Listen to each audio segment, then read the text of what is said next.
one thing about Copenhagen is, of course, that exactly as in US, your voice is important. It's important that business gives the courage to hesitating governments that we need this agreement in Copenhagen, a global agreement, to make a more level playing field for business in the clean tech sector, in the transition to a more eco-efficient economy as part of this development. Which is, I also would like to underline, of course not only about climate. That is the so obvious challenge of this autumn or our generation.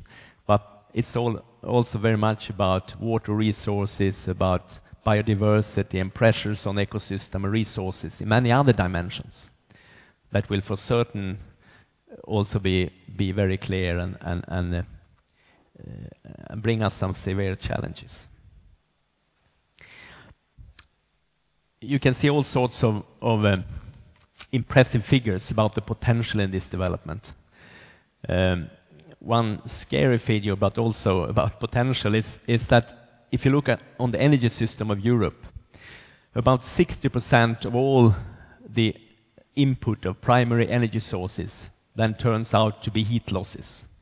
It means that we use more energy just for heat losses in the whole energy system of Europe than we utilize in any form in society, in industry or transport or whatever. But of course that also means there is the tremendous possibility of increased efficiency and to utilize this heat to something useful. Another figure is that which is calculated by the International Energy Agency, saying that if we should meet what the science tells us is necessary when it comes to keeping global climate change within the 2-degree change of not more than 2 degrees, we need a 4-fold investment in the sector of efficiency of new low carbon energy. Means about $4 billion annually in the coming 20 years. You can make other figures about the growth of the clean tech sector. And then someone, of course, would say that, well, still, this is only some percentage of the total economy, whatever definition you make of the clean tech sector. And that is true from some perspective, of course, even if there are impressive figures of growth rate in this sector.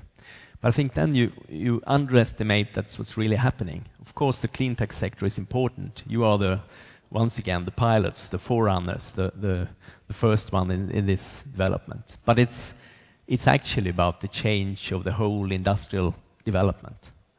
This will drive technology development and the business models for great companies like General Electric, Volvo, IKEA, ABB, whatever you mention. This is a change that goes through all the industrial development. So I think that is important not to underestimate what's really happening and underestimate the challenge we face. I think the Swedish experience to some extent can serve as a positive example also what is possible.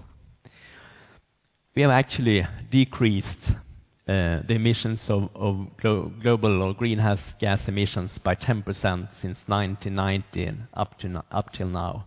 And at the same time, the GDP, the total economy, has had a growth of almost 50%. So it's an actual decoupling of greenhouse gas emissions and economic development.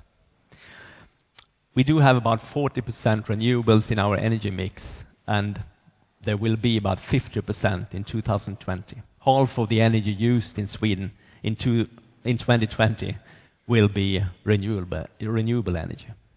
We're about to phase out fossil fuels from the heating sector. We are increasing the renewables in electricity production, which is already almost fossil-free. And now we're facing, as any other nation, the challenge of the transport sector. And it's also an area where the government works very closely together with the business community, researchers, to form an even stronger movement or momentum to change the transport sector. Means intelligent transport systems, batteries, hybrid cars, efficient biofuels, and so on. Also sectors where many of you are active, and which is, from a Swedish perspective, a prioritized area in the coming decade.